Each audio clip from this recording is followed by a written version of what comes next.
y Señor de señores. A ti sea la gloria por los siglos de los siglos. Toda la alabanza, toda la honra, toda la adoración te pertenecen a ti, Jesús. Tú eres digno de toda gloria. Levante sus manos un momento al cielo y dígale: Señor, tú reinarás. Tu reino es para siempre. Tú eres digno de toda gloria. Te adoramos. Te adoramos, Jesús. Amén. Amén. Amén. Dele un aplauso fuerte a Jesús. Vamos, déselo fuerte a Él. Él es digno de alabanza. Jesús, te amamos y declaramos tu reino y tu gobierno. Tú eres el Rey de reyes y el Señor de señores. Aleluya. Tome por favor su lugar y salude a la persona que esté cerca de usted. Dígale: qué bueno que estás aquí, bienvenido.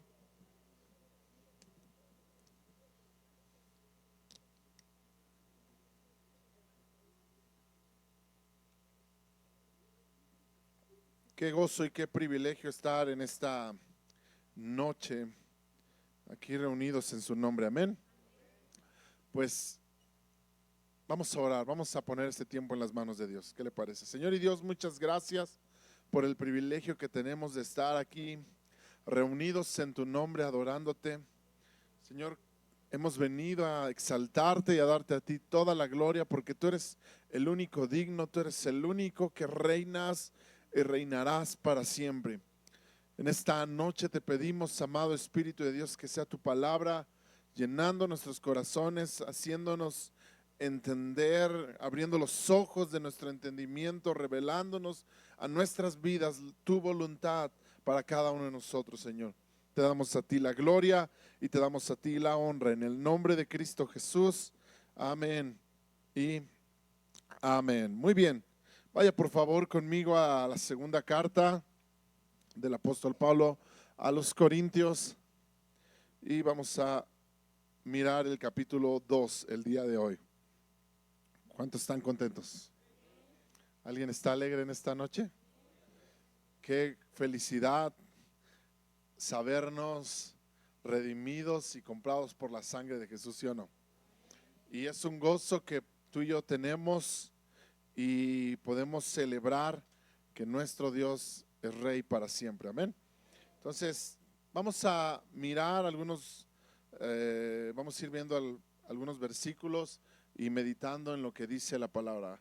Esta segunda carta que el apóstol Pablo escribe a la iglesia de Corinto, para nosotros es la segunda carta, pero realmente parece ser que es la tercera carta que Pablo les escribe a la iglesia en Corinto. Hay una segunda carta ahí que no fue considerada para entrar en el canon bíblico, pero ahí está una carta. De hecho, Pablo habla acerca de esta carta y habla acerca de esta mención que hace, ¿verdad?, en esta carta. Y en la primera carta nosotros recordaremos que Pablo le escribe a esta iglesia que él había fundado, que él había establecido en la ciudad de Corinto, que había evangelizado y había alcanzado a mucha gente, y se forma una iglesia en esa ciudad y ahí están, ¿verdad? Y Pablo tiene que irse, y cuando él se va le llega el reporte de que las cosas no están funcionando muy bien dentro de la iglesia,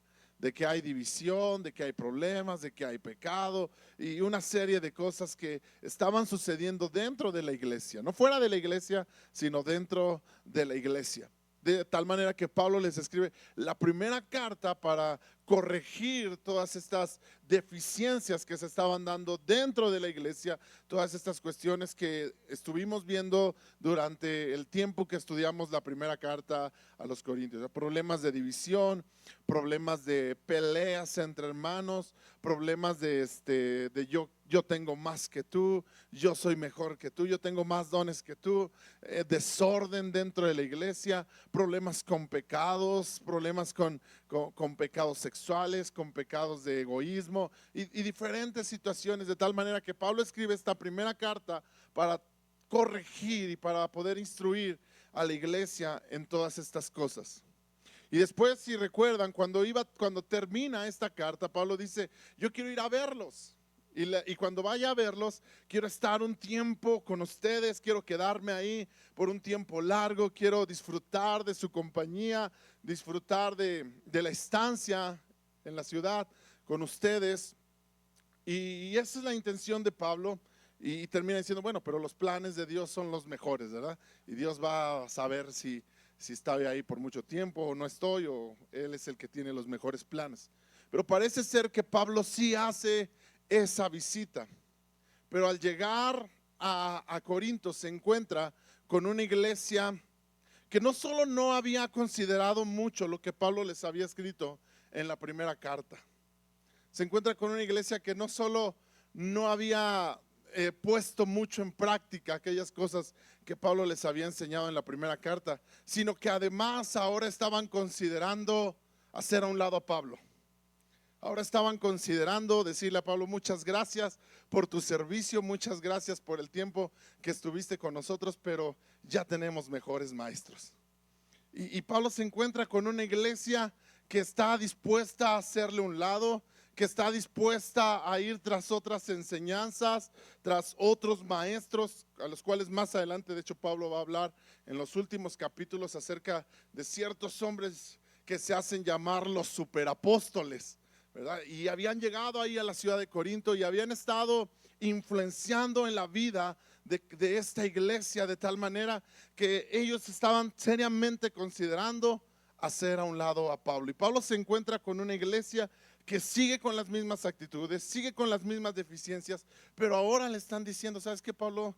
Ya no nos gusta que tú nos enseñes porque no queremos lo que tú nos estás enseñando. Queremos esto otro, queremos esta otra enseñanza, queremos esta otra. De tal manera que esta visita se vuelve una visita triste, una visita complicada que termina por herir a Pablo. Y Pablo empieza diciendo en el capítulo 2, versículo 1, esto pues determiné para conmigo, no ir otra vez a vosotros con tristeza. ¿Con qué dice? Con tristeza. La palabra tristeza aquí no solo se refiere a una tristeza de cuando lloras, de cuando estás. ¿Alguien se ha sentido triste en algún momento? ¿Sí? Cuando estás así como decaído, con un semblante caído, ¿verdad? Porque estás triste, no solo se refiere a eso, sino implica una molestia. ¿Alguien en algún momento se ha sentido triste, pero a la vez molesto por algo que está pasando? O sea, una actitud, una serie de cosas te hacen sentir triste, pero a la vez te hacen sentir molesto, a la vez te hacen sentir que no es lo correcto lo que están haciendo. Y esta palabra donde Pablo dice, yo no quiero ir con tristeza, o me propuse no ir con tristeza a ustedes, se está refiriendo a eso. Y lo que pasa es que Pablo, para ir otra vez a Corinto, propone él no ir, porque está ciertamente molesto con la actitud de cada uno de ellos. Está totalmente molesto y triste a la vez por esta actitud que ellos han tomado. ¿Alguna vez te has sentido triste con alguien que tú quieres bastante, con alguien a quien tú aprecias, y de repente esa persona a quien tú aprecias como que te está volteando bandera? ¿Sí saben qué significa eso? Voltear bandera viene del hebreo.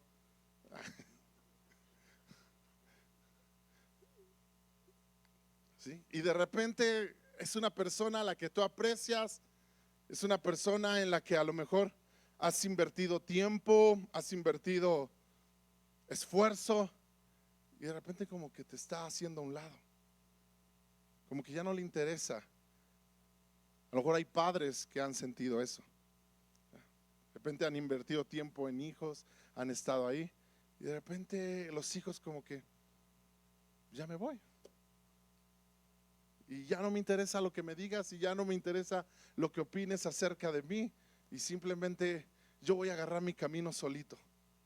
Wow, qué dolor es eso. Eso es lo que Pablo está experimentando en este momento. Él va a Corinto, se encuentra con esa escena y Pablo decide irse y está triste y les escribe una carta que es la segunda carta realmente, esta que no está dentro del canon bíblico, pero está ahí. Y en esta carta Pablo les habla de una manera muy fuerte.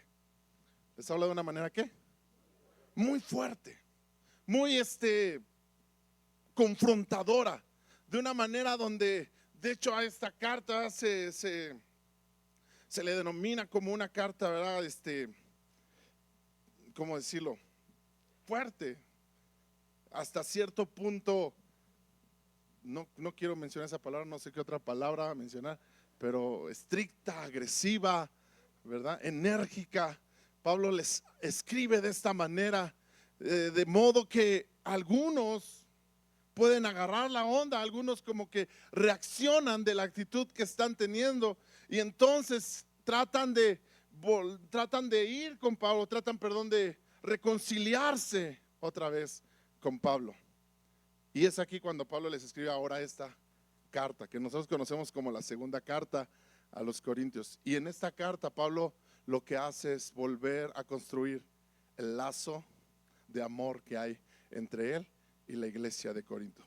Volver a reconciliarse con una iglesia que en algún momento le estaba diciendo a Pablo: ya no queremos nada contigo. Y es esto. Y dice el versículo 2: porque si yo os contristo, ¿quién será luego el que me alegre sino aquel a quien yo contristé? Y Pablo está diciendo: no quisiera verlos en esta actitud, porque sé que si voy a verlos, realmente lo único que voy a hacer es darles duro. Y de repente este tipo de cosas como que no nos gusta a nadie, no estamos tan familiarizados con esto, pero Pablo está diciendo: ¿saben qué? Ustedes se están comportando de una manera totalmente equivocada, totalmente errónea, y es necesario que entiendan, y a lo mejor van a tener que entender a través de una fuerte reprensión, pero Pablo dice: no quiero hacerlo de una mala manera. No quiero hacerlo ¿qué? De una mala manera. Porque ¿cuántos saben que de repente en una molestia podemos tener actitudes equivocadas? ¿Sí? ¿Cuántos saben que de repente en un enojo podemos llamar la atención, pero llamarla de una forma equivocada, y en lugar de edificar terminamos lastimando e hiriendo? ¿Están de acuerdo? Entonces Pablo dice: soy prudente y no quise ir a verlos porque sé lo que estaba sintiendo, y probablemente lo que iba a pasar era, yo iba a llegar y les iba a dar duro, y entonces lo único que iba a provocar eso es que muchos de ustedes se lastimaran. Y dice Pablo: mejor esperé el tiempo, esperé el momento preciso. Y sabes, creo que Dios nos habla acerca de disciplina. Creo que Dios es un Dios que disciplina. ¿Cuántos saben que Dios es un Dios que disciplina? Pero Dios lo hace de una manera correcta. Y Dios nos enseña a disciplinar, ¿sí? Dios nos enseña, como padres tenemos que aprender a disciplinar a nuestros hijos. Tú como padre, si tienes hijos, la Biblia dice que el que ama a su hijo lo corrige. El que ama a su hijo, ¿qué? Lo corrige, lo disciplina. Pero tenemos que ser prudentes en cómo disciplinamos. Disciplinar no significa lastimar. Disciplinar no significa herir. Disciplinar no significa faltar al respeto. Disciplinar no significa, ¿verdad? Utilizar adjetivos que son totalmente equivocados. ¿Está conmigo? Porque si tú, cuando disciplinas a tu hijo o a alguien que está bajo tu cargo, utilizas cierto tipo de adjetivos: ya te dije, tonto, no entiendes. Eso no es disciplinar. La Biblia dice que en la ira del hombre no actúa la justicia de Dios. Muchas veces podemos, en lugar de disciplinar de la manera correcta, podemos herir a quien estamos disciplinando. ¿Está conmigo? Pero tenemos que aprender a disciplinar. Por un lado, la disciplina es importante, pero la disciplina tiene que ser con el objetivo de que la actitud equivocada se corrija, no con el objetivo de lastimar ni de herir a nadie. Amén. No podemos utilizar la disciplina para causar dolor, sino para causar arrepentimiento. Diga conmigo, arrepentimiento. Muy bien. Y dice versículo 3: y esto mismo os escribí para que cuando yo llegue no tenga tristeza de parte de aquellos de quienes me debería gozar, confiando en vosotros todos, que mi gozo es el de todos vosotros. Dice Pablo, les escribí de esta manera porque yo confío en que ustedes van a cambiar su manera de pensar. Dice, les escribí de esta manera para que cuando vuelva a ir no me encuentre con la misma situación. Y este es el objetivo de disciplinar: que las cosas cambien, que las cosas mejoren. La Biblia dice que ninguna disciplina al momento, Hebreos capítulo 12 nos enseña que ninguna disciplina al momento es causa de gozo, pero produce un fruto apacible y de justicia. Amén. Al momento, claro que causa molestia, claro que causa, no sé, un sentimiento de tristeza. A nadie nos gusta ser disciplinados. ¿A quién le gusta ser disciplinado? Algunos. No me estoy refiriendo a ser disciplinado en tu vida, una vida de disciplina, sino me estoy refiriendo a ser disciplinado, a que alguien te llame la atención, a que alguien te corrija, a que alguien te enseñe, a veces de una manera bien, de una manera suave o a veces de una manera enérgica, pero a eso me estoy refiriendo. Y realmente casi a nadie nos gusta eso. Preferimos que nos hablen así, como despacito y bonito, ¿no? ¿Sí o no? Y si alguien de repente como que ya viene con una actitud así enérgica y determinante, como que decimos, tranquilo, ¿qué pasó? Pero a veces es necesario. Diga conmigo, es necesario. Dígalo otra vez, es necesario. Sabes, a veces dentro de la iglesia esa disciplina es necesaria. Es necesario que alguien nos confronte cuando no estamos haciendo las cosas bien. ¿Está conmigo? O sea, es necesario que alguien nos diga que no estamos caminando por un camino correcto, que estamos haciendo las cosas mal. Y a lo mejor va a ser de una forma enérgica, pero el objetivo es edificar. Amén. A veces es necesario que alguien te diga, detente, ya no sigas por ahí, ya no camines por ahí, porque te vas a estrellar peor. Y de repente ese tipo de cosas como que no, yo quiero seguir. Bueno, cada quien toma la decisión que quiera, pero si tú amas a alguien, debes confrontarlo. ¿Está conmigo? Como líderes de la iglesia, como pastores de la iglesia, tenemos una tarea de a veces disciplinar a la gente. Pero no en un sentido de lastimar o herir, sino en el sentido de corregir lo que no es correcto. ¿Está conmigo? Y mira, sigue diciendo, porque por la mucha tribulación y angustia de corazón os escribí con muchas lágrimas, no para que fueseis contristados, sino para que supieses cuán grande es el amor que tengo. Diga conmigo, la disciplina es amor. Dígalo otra vez, la disciplina es amor. ¿Sí? La disciplina es amor. Y como que pensamos que amor nada más es los abrazos y los apapachos y el échale ganas, vas muy bien. Pensamos que eso es amor, ¿verdad? Pero cuando alguien nos confronta, decimos, no, como que tú ya no me amas. Cuando somos confrontados con algo en nuestras vidas, como que decimos, ya no me estás amando, ¿verdad? Pero la Biblia nos enseña que la disciplina es amor. Y Pablo le dice, yo les escribí de esta manera. Mi objetivo no solo era contristarlos, mi objetivo no era que era nada más contristarlos o ponerles una carga. Mi objetivo era mostrarles cuánto los amo. O sea, aún en medio de esa carta que Pablo les escribe enérgica y dura y donde los confronta con muchas cosas que no están correctas, aún en medio de eso lo que Pablo dice, yo lo que quiero es mostrarles cuánto les amo. ¿Alguna vez le has dicho a tu hijo, te di porque te amo? Y cuando lo hacemos de una manera correcta es una realidad. Cuando somos guiados realmente por Dios y disciplinamos a nuestros hijos de una manera correcta, eso es una realidad. Los disciplinamos porque los amamos. No nos gusta disciplinar. Yo soy papá y no me gusta disciplinar a mis hijos. Me gusta abrazarlos, me gusta besarlos. Eso sí me gusta. Pero entiendo que hay momentos en que los tengo que disciplinar. Y lo hago porque los amo y no solamente es un dicho que sale en ese momento, sino es una realidad. La disciplina es amor. El que ama a su hijo, lo disciplina. Si tú eres un padre que no disciplina a tus hijos, la Biblia dice que entonces no estás mostrando amor a tus hijos.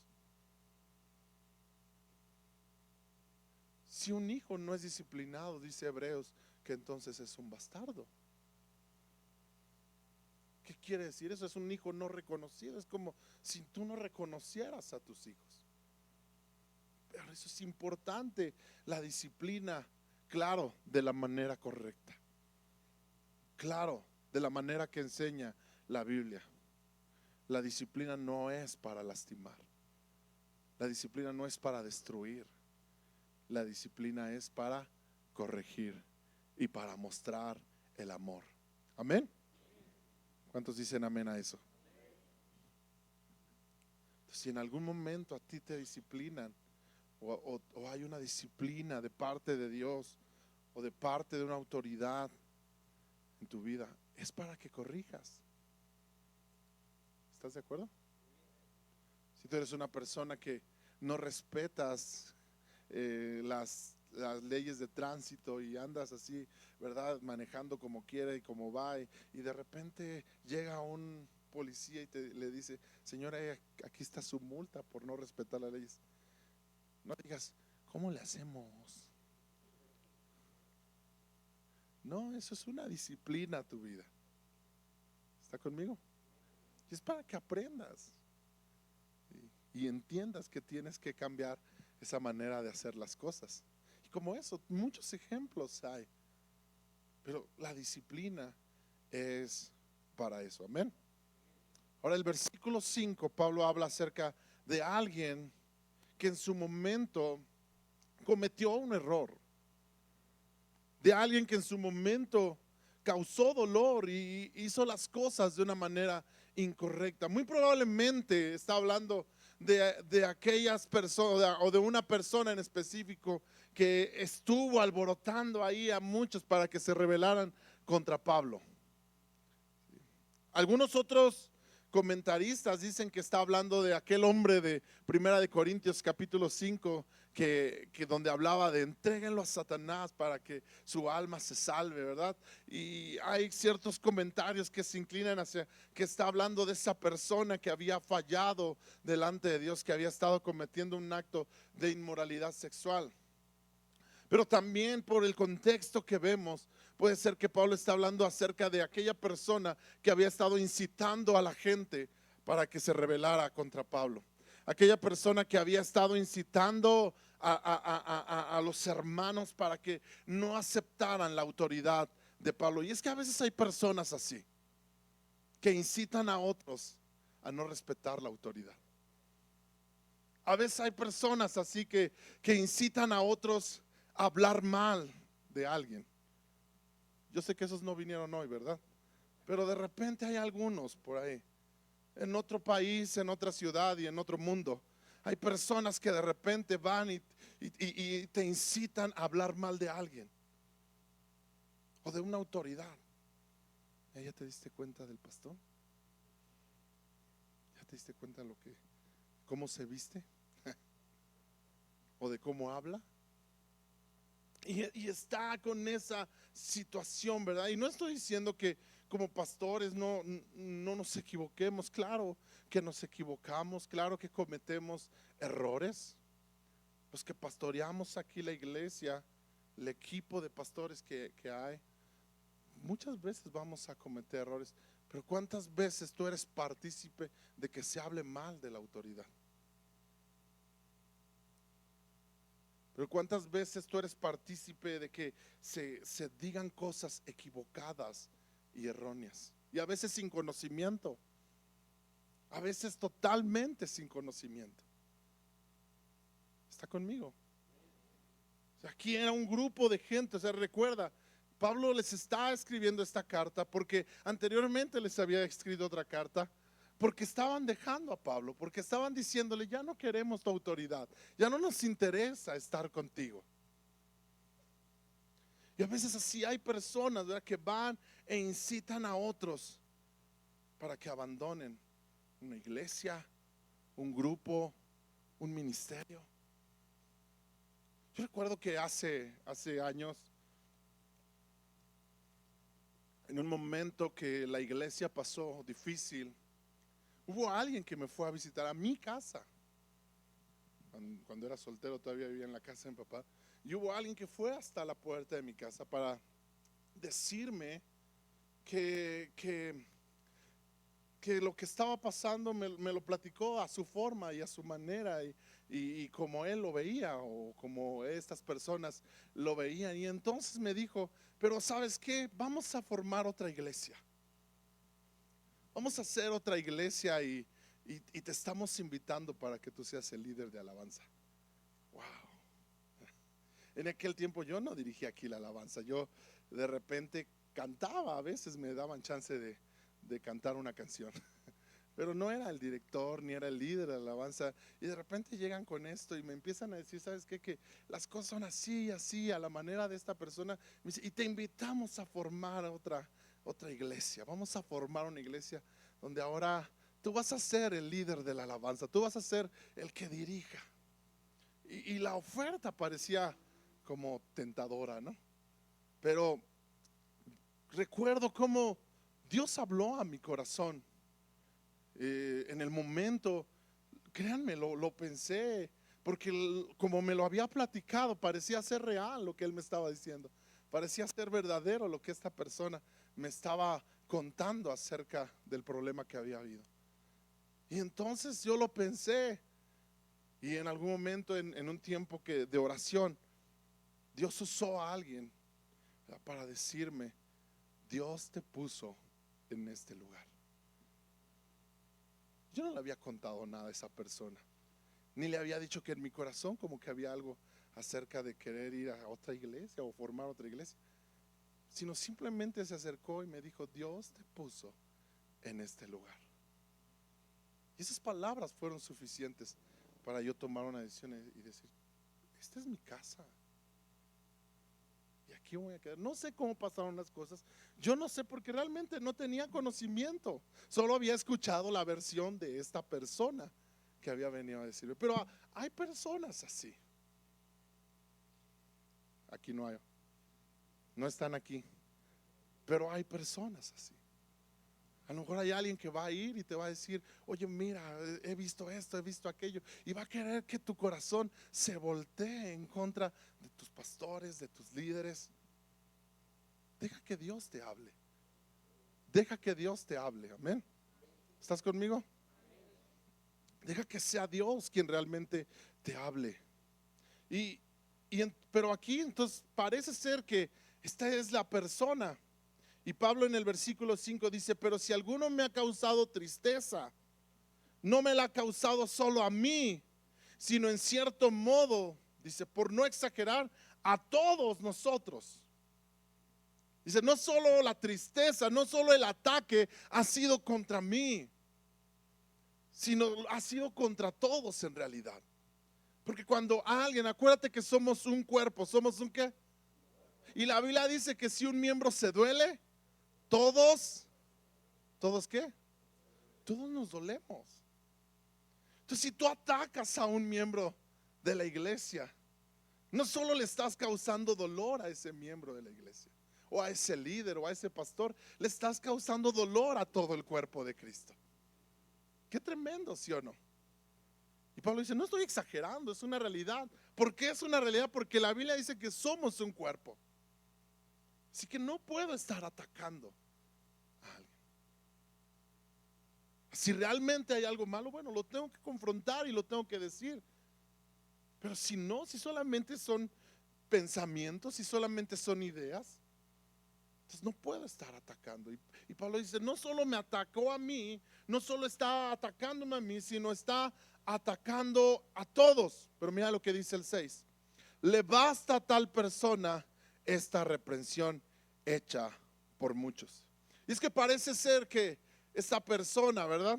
En algún momento cuando los de la iglesia agarraron la onda y cuando varios empezaron a agarrar la onda, fueron directamente y le dijeron, hey, ya cálmate. Hey, párale.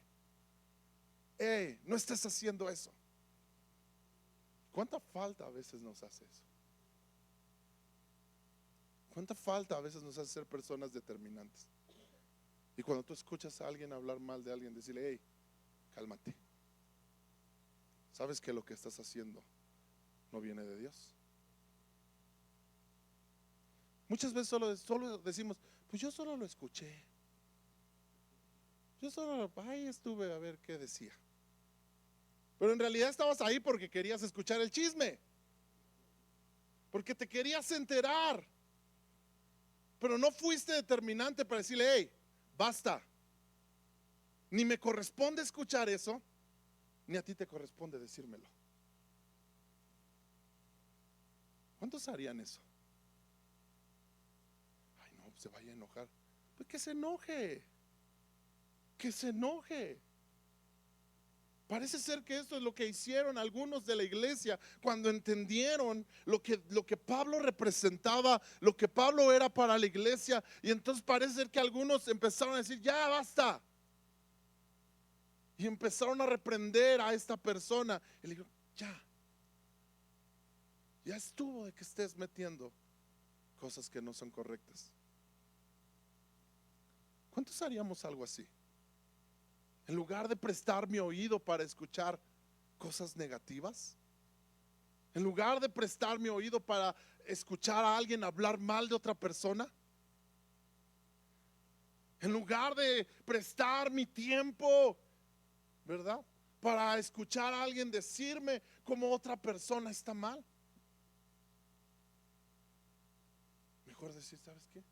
Ni te corresponde a ti decirlo, ni a mí escucharlo. Tienes una evidencia, ve y preséntalo con quien lo tienes que presentar. ¿Alguien está aquí? Eso causaría algo. En este caso causó algo. En este caso provocó algo en esta persona. Y mira lo que dice: le basta a tal persona esta reprensión hecha por muchos. Así que al contrario, vosotros más bien debéis perdonarle y consolarle. Parece ser que esta persona, después de muchas reprensiones, llegó al momento que se arrepintió. ¿Sé qué? Se arrepintió. O sea, lo que provocó el que muchos dijeran hasta aquí y que lo reprendieran, provocó que esta persona se arrepintiera. ¿Sé qué? Porque aunque está cometiendo un error, todavía en medio de ese error Dios quiere restaurarle. Amén. Todavía en medio de ese error. No se trata ahora de decir cometió un error, saquémoslo de aquí y que no vuelva. Sino dice Pablo, ahora les toca ¿qué? Perdonarle y consolarle. Diga conmigo dos cosas. Dígalo fuerte, dos cosas. Perdonarle y consolarle. Porque a veces podemos perdonar. ¿Ha visto esos perdones de sí, ya te perdono, ya? Yo sé que usted no es de los que perdona así, ¿verdad? Pero sí, ya te perdono, ya, vete por allá. Y decimos, ok, ya te perdono, ya. Voy a hacer como que no hiciste nada y ya te perdoné. Pero la Biblia nos está invitando a que vayamos un paso más allá. No solo perdona, ahora consuela a aquel que dañó. Entonces, ¿cómo voy a consolar a esa persona que hizo tanto daño? ¿Cómo me le voy a acercar y ahora abrazarle? Porque eso es consolar, ¿verdad? Pero nos gusta abrazar a esas personas que son cariñosas, nos gusta abrazar a esas personas que son todo amor, ¿verdad? Nos gusta abrazar a los Winnie Pooh, que es todo cariño, todo amor. Pero ¿qué de aquellas personas que son difíciles? ¿Qué de aquellas personas que causan molestias? Esas les decimos, ya te perdono, ya vete por allá, órale. Ya sí, ya sé que la Biblia dice que te perdone y te tengo que perdonar, pero por favor aléjate de mí. Pero aquí dice, perdónale, consuélalo, abrázalo. Porque acuérdate que el objetivo de la disciplina es mostrar el amor. ¿Está conmigo? La disciplina es amor. Y aunque esta persona necesitaba una reprensión que lo hiciera entender que lo que estaba haciendo era incorrecto, aunque esta persona necesitaba una reprensión que lo hiciera reflexionar en las actitudes que estaba teniendo, pero ahora que estaba arrepentido, lo que necesitaba era un abrazo. Pero ahora que estaba arrepentido, lo que necesitaba era alguien que se acercara y le dijera, estamos contigo, no te vamos a desechar porque te amamos. ¿Está conmigo? Y eso es lo que necesita el que se equivocó. El que se equivocó no solo necesita que le digamos lo mal que hizo las cosas. Claro que necesita eso. Claro que necesita que alguien le diga que no está bien. Claro que muchas veces van a estar que alguien sea enérgico con él y lo confronte con el daño que está haciendo. Claro que necesita eso, pero también necesita que haya gente que le diga, ven, si tú te arrepientes, aquí estamos contigo.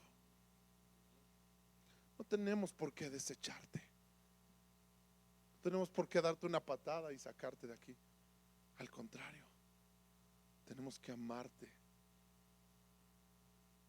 Y eso es un consuelo también cuando nosotros nos equivocamos, porque probablemente nosotros nos vamos a equivocar.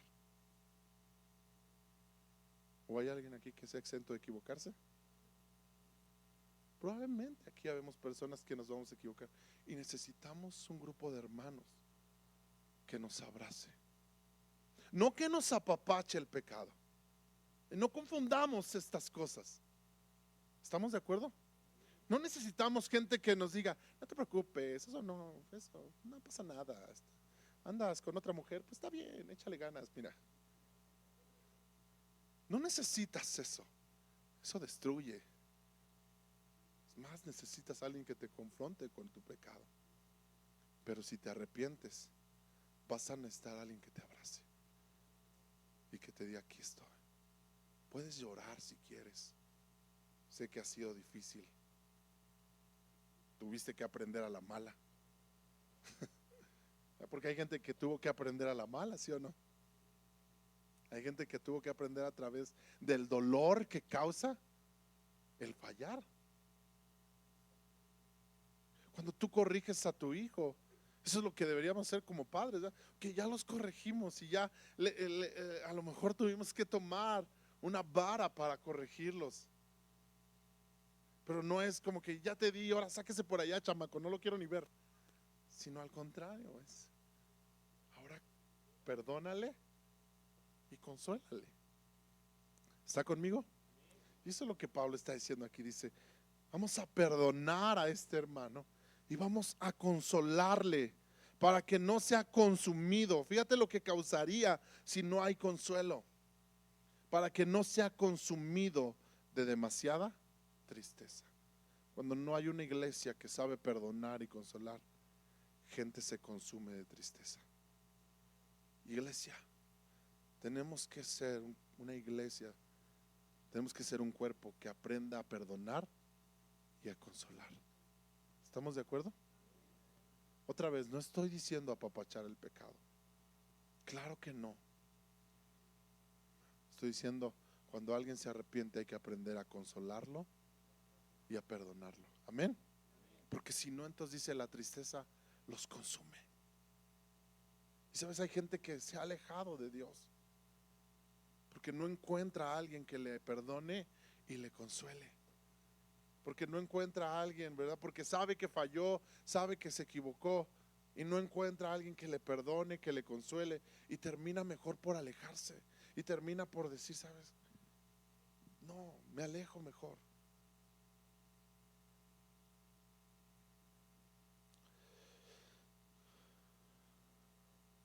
Por lo cual, dice versículo 8, por lo cual os ruego que confirméis el amor para con él. ¿Que qué? Que confirméis el amor. O sea, ya hubo la corrección, ahora es tiempo de mostrarle ese perdón y ese consuelo. Dice, al que vosotros perdonáis, yo también, porque también yo que he perdonado, porque también yo lo que he perdonado, si algo he perdonado, por vosotros lo he hecho en presencia de Cristo. Y dice Pablo, yo también. Y a lo mejor él había sido el más dañado, a lo mejor él había sido el más afectado, porque otra vez probablemente está hablando de la persona que había causado todo este chisme, que había causado todo esto en contra de Pablo, ¿eh? Probablemente está hablando de la persona que había manchado la imagen de Pablo y había dicho tantas cosas en contra de él. Y Pablo dice, pero si ustedes lo perdonan, yo también lo perdono. No hay problema. Sigamos adelante. Y este es un corazón, este es el corazón de Cristo, amén. Este es el corazón de Dios. ¿Recuerdas a Jesús con Pedro? ¿Recuerdas que Pedro le dice a Jesús, Jesús, hasta la muerte me voy contigo? Y Jesús le dice, Pedro, cálmate, porque me vas a negar antes de que el gallo cante, tú me vas a negar 3 veces. Y Pedro dice, no, ¿cómo crees? Jamás yo haría eso. Soy tan bueno, soy tan correcto, que yo nunca haría eso. Pero esa misma noche Pedro niega a Jesús 3 veces. Y cuando dice que Pedro lo ve, entonces fue y lloró amargamente. ¿Y lloró qué? Amargamente lloró. Estaba triste, la tristeza lo estaba consumiendo, la tristeza lo estaba acabando. ¿Te imaginas el dolor de Pedro todo el tiempo pensando que había traicionado a aquel que había dado todo por él? Y de repente, en algún momento de ese dolor, él decide irse y le dice a alguno de sus compañeros, vámonos, yo ya no tengo nada que hacer aquí. Y se regresa a pescar. ¿Te acuerdas de dónde lo había sacado Dios? De pescar, precisamente. Y él dice, yo ya no tengo nada, le fallé a mi maestro, le fallé a mi Señor, le fallé a aquel que lo dio todo por mí. Yo me voy, consumido por la tristeza, iba a volver a su vida antigua. Pero ahí en medio de eso, en medio de ese momento donde él estaba siendo consumido por la tristeza, se le vuelve a aparecer Jesús. Se le vuelve a aparecer como en aquel principio y le vuelve a decir, tira la red del otro lado. Y cuando él lo reconoce, dice que corrió, bueno, no corrió, más bien nadó hacia Jesús, porque estaba en la barca, nadó hacia Jesús. Y cuando llega Jesús lo está esperando con un desayuno para él. Está esperándolo no para reclamarle, no para decirle, te dije, Pedro. ¿Ya ves? Yo tenía razón, Pedro, pero tú siempre de imprudente. No para decirle, ya ves, yo era el bueno, Pedro, pero tú qué me vas a enseñar a mí. No, Jesús está esperándolo para amarlo, para perdonarlo y consolarlo. ¿Para qué? Para perdonarlo y consolarlo y volverlo a establecer en su propósito. Le dice, Pedro, ¿me amas? Sí, Señor, tú sabes que te amo. Apacienta mis ovejas. A eso te llamé. Ese es el propósito por el cual estás aquí. No se ha perdido el propósito, no se ha perdido el plan de Dios para ti.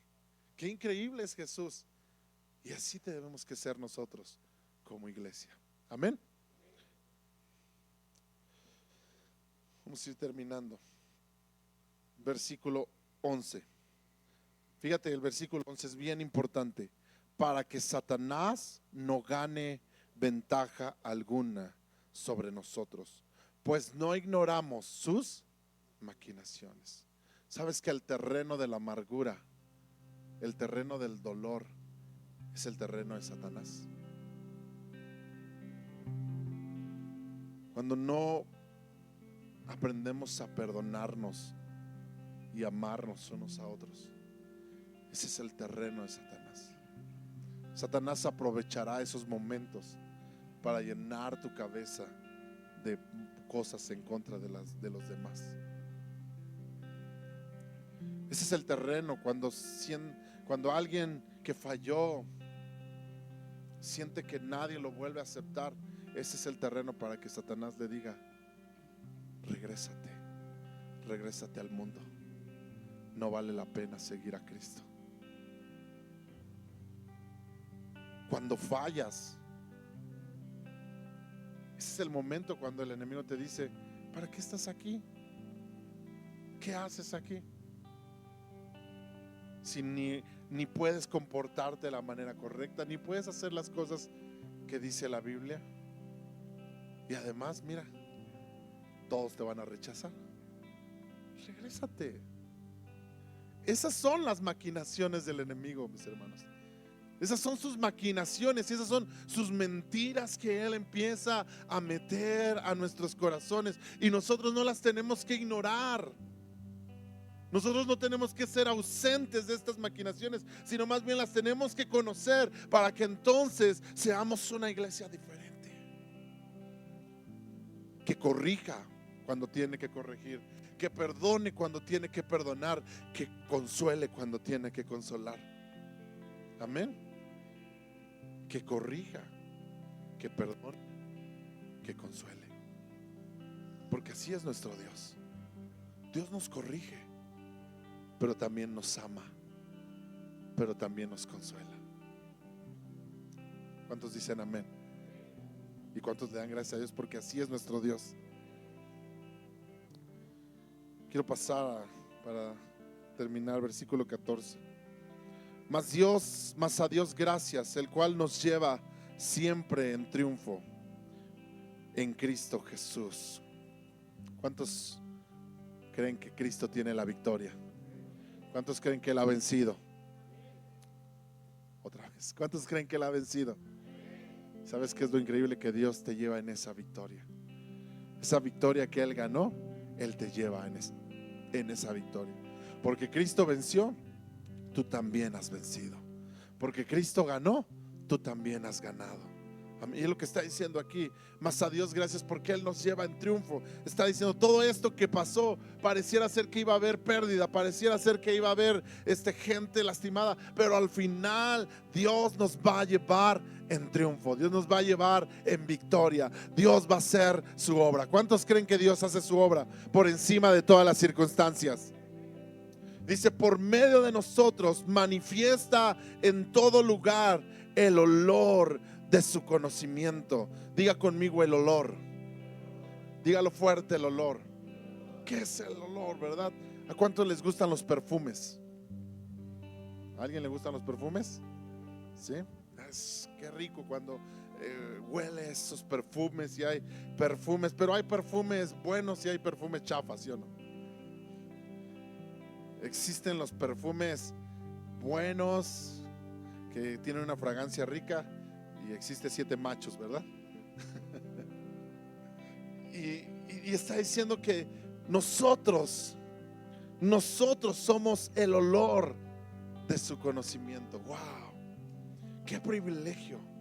Lo que está diciendo aquí el apóstol Pablo es que si tú y yo tenemos la vida de Cristo, eso se tiene que manifestar como un perfume en donde quiera que vayamos, en donde quiera que estés, en donde quiera que te pares. Tú tienes que manifestar el olor de su conocimiento. ¿A qué se refiere con su conocimiento? A tu relación con Dios, tu conocimiento de Dios, tu tiempo que pasas con Dios, Tu tiempo que pasas en la palabra, tu tiempo que pasas en tu relación con Dios, se tiene que manifestar como un aroma a los demás. Se tiene que manifestar como un olor a los demás.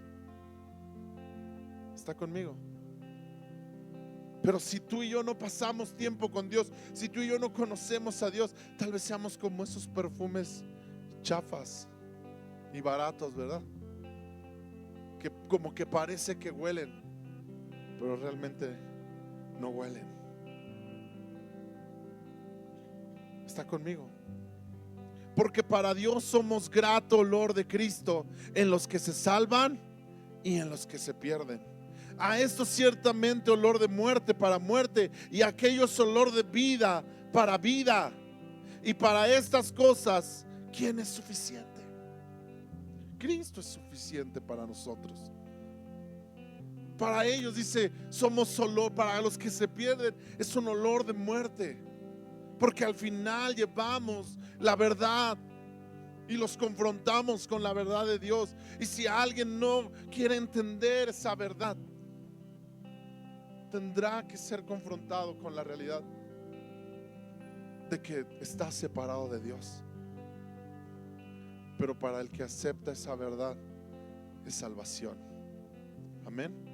Pero lo tenemos que manifestar, no solamente hablándolo, con tu vida, con tu ejemplo, con tu forma de vivir, con tu forma de hablar, con tu forma de actuar. Tienes que ser como un olor que se manifiesta. ¿Está conmigo? Y termino con el versículo 17. Pues no somos como muchos que medran falsificando la palabra de Dios, sino que con sinceridad, como de parte de Dios y delante de Dios, hablamos en Cristo. ¿Te das cuenta? Dice, no somos como los que falsifican, como los que dicen y realmente no son. Jesús confrontó a los fariseos, Jesús confrontó a los escribas, porque dice, ellos dicen pero no hacen nada. Ellos hablan mucho, pero en realidad hay falsedad en sus vidas. Pero Pablo dice, no somos como esos. No somos como esos, sino que nosotros hablamos con verdad delante de Dios. ¿Hablamos con qué? ¿Cuándo es que hablas con verdad? Cuando tu vida es un testimonio de lo que crees y de lo que hablas. Cuando tu vida es un testimonio de lo que estás diciendo. ¿Cuántos hijos de Dios hay aquí? ¿Y cuántos damos testimonio de que somos hijos de Dios? Entonces, cuando nuestra vida es un testimonio de lo que hablamos y decimos, entonces es que dice aquí, hablamos con verdad, no como aquellos que falsifican. Y otra vez, como esos perfumes chafas y baratos, que no son buenos, que son falsos, que la cajita tiene ahí la marca, pero en realidad lo que traen adentro es falso. ¿Sí? Y los compramos porque son más baratos, pero son falsos. Pero dice, no somos de esos, somos de los que hablamos con verdad. ¿Cuántos somos de los que hablamos con verdad? Que tu vida dé testimonio de lo que eres en Cristo. Amén. Nos ponemos de pie, iglesia, y oramos. Señor, muchas gracias por esta palabra. Gracias por el mensaje que tú has traído en esta noche. Señor, ayúdanos, Dios, a corregir, a perdonar, a amar, a consolar. Señor, te pedimos que tú nos enseñes estos principios en nuestros corazones. Que donde quiera que vayamos seamos un olor fragante de tu presencia. Que donde quiera que nos paremos seamos un olor fragante, Señor, de tu espíritu. A través de una vida de testimonio, a través de una vida de fe, a través de una vida, Señor, que te agrada en todo lo que hacemos. porque tú eres el único digno de ser exaltado y glorificado por siempre y para siempre. En el nombre de Jesús, amén y amén. Dele un aplauso fuerte a Cristo.